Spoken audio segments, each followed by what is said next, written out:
নমস্কাৰ, এই মুহূৰ্তত আহি পৰিছে ৰাজ্যখনৰ বাবে ৰাতিপুৱাৰ কেইবাটাও বিগ ব্ৰেকিং নিউজ। আজি হৈছে 4 অক্টোবৰ।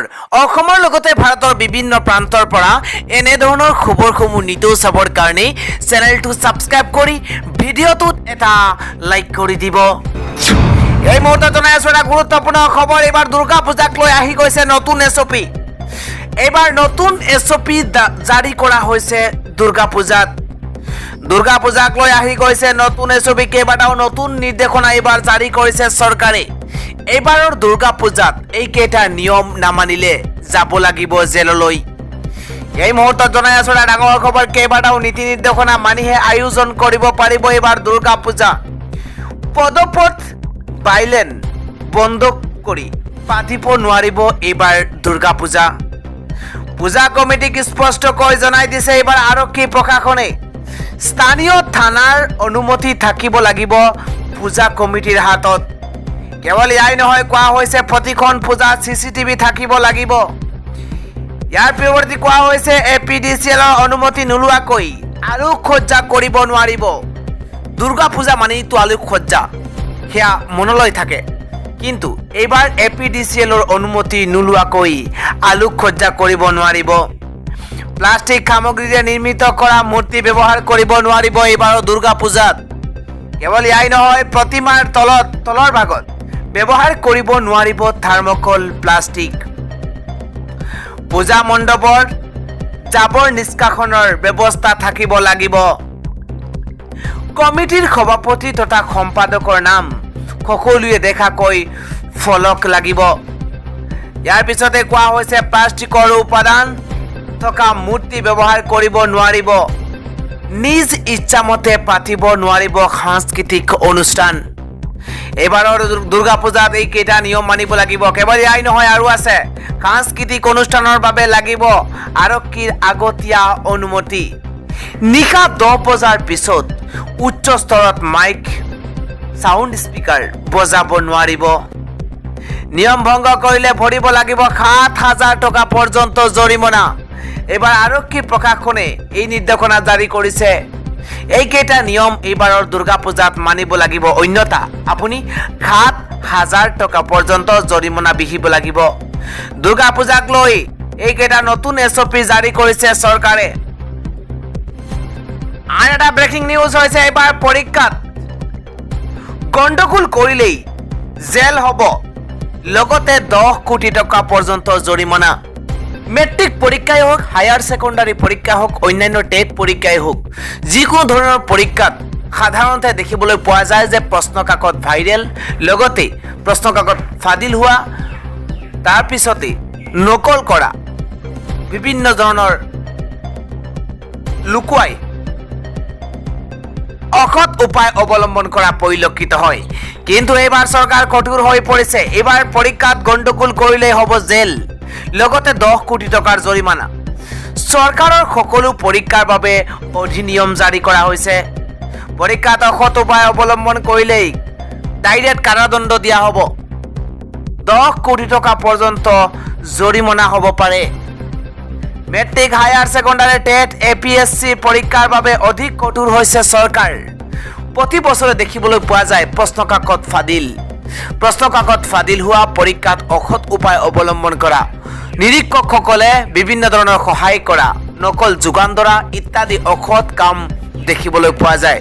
কিন্তু এইবাৰ যদিহে ধৰা পৰে তেন্তে 10 বছৰ পৰ্যন্ত কাৰাদণ্ড, লগতে 10 কোটি টকাৰ জৰিমনাও বিহা হ'ব।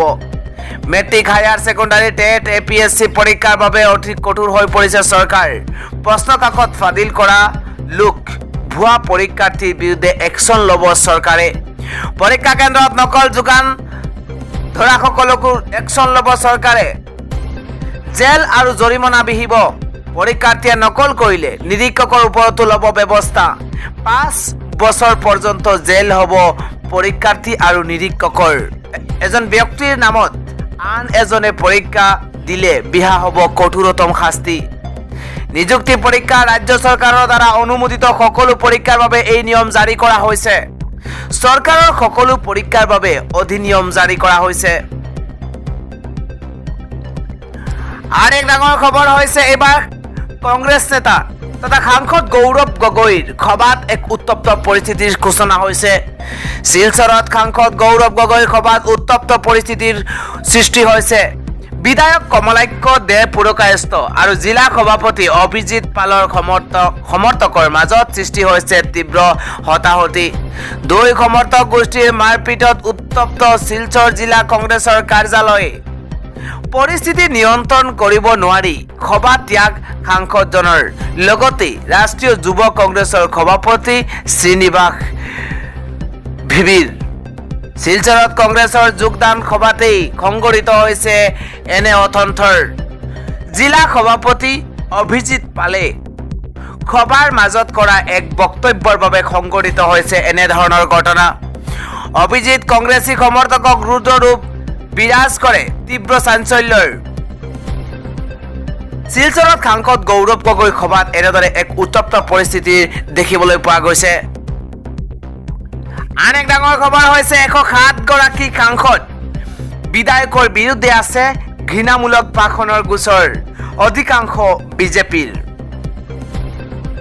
দেশৰ 107 গৰাকী সাংসদ আৰু বিধায়কৰ বিৰুদ্ধে আছে ঘৃণামূলক ভাষণৰ গোচৰ। ইয়াৰে অধিকাংশকেই আকৌ ভাৰতীয় জনতা পাৰ্টিৰ। আনহাতে এনে গোচৰ থকা 48 গৰাকী প্ৰাৰ্থীয়ে নিৰ্বাচনত প্ৰতিদ্বন্দ্বিতা আগবঢ়াইছে।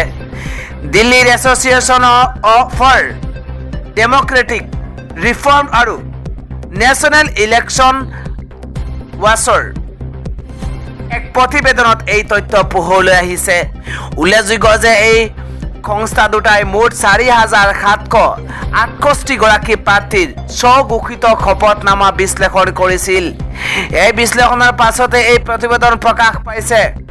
এই জনপ্ৰতিনিধিসকলে নিজৰ শপতনামাত উল্লেখ কৰা তথ্য অনুসৰি 33 জন বৰ্তমানৰ সাংসদ আৰু 74 জন বিধায়কে তেওঁলোকৰ বিৰুদ্ধে ঘৃণামূলক ভাষণৰ গোচৰ থকাৰ কথা উল্লেখ কৰিছে। ৰাজ্যিক ভিত্তিত এই ক্ষেত্ৰত আগবাঢ়ি আছে উত্তৰ প্ৰদেশ।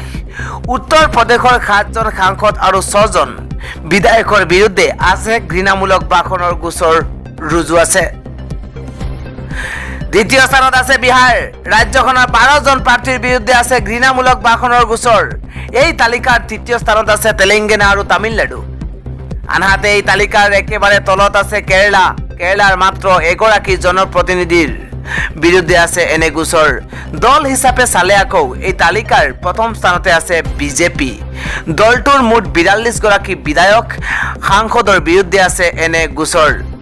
কংগ্ৰেছৰ 15 গৰাকী সাংসদ বিধায়ক আপৰ 7 গৰাকী নেতাৰ বিৰুদ্ধে আছে এনে গোচৰ।